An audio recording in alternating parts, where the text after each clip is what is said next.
మా తనికెళ్ళ భరణి గారిని మాట్లాడవలసిందిగా రిక్వెస్ట్ చేస్తున్నాము. వారి క్యారెక్టర్ గురించి ఏమైనా కొంచెం లీకులు చేయడానికి లేదు అంటే చాలా బలమైనటువంటి ఒక పాత్రని దాచిపెట్టారని అర్థమవుతోంది.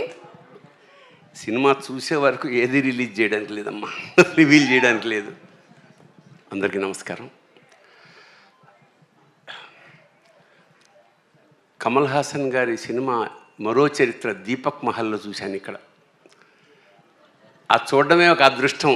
అలాంటి నుంచి ఆయనతో కలిసి యాక్ట్ చేయడం అనేది నా పూర్వజన్మ సుకృతంగా భావిస్తున్నాను. Any for that matter any artist మొత్తం భారతదేశంలో కాదు, యావత్ భూప్రపంచంలో లోకనాయకుడు అంటే Kamal Haasan.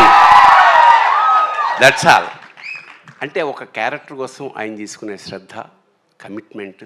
So he transforms into a character. That is the greatness of Kamal Haasan. చరిత్ర మనకి బంగారు పుటలు చరిత్ర రాయాల్సి వస్తే కమల్ హాసన్ కోసం ఒక పేజీ కాదు, ఒక పేరా కాదు, ఒక బుక్ రాయాల్సి వస్తుంది. అలాగే మణిరత్నం సార్, ఆయన సినిమాలు చూసి పెరిగాం మేము. ఆ క్రమంలో నాకు అద్భుతమైన అవకాశం మిస్ అయింది ఒకప్పుడు. రజనీకాంత్ గారి సినిమా ఒకటి.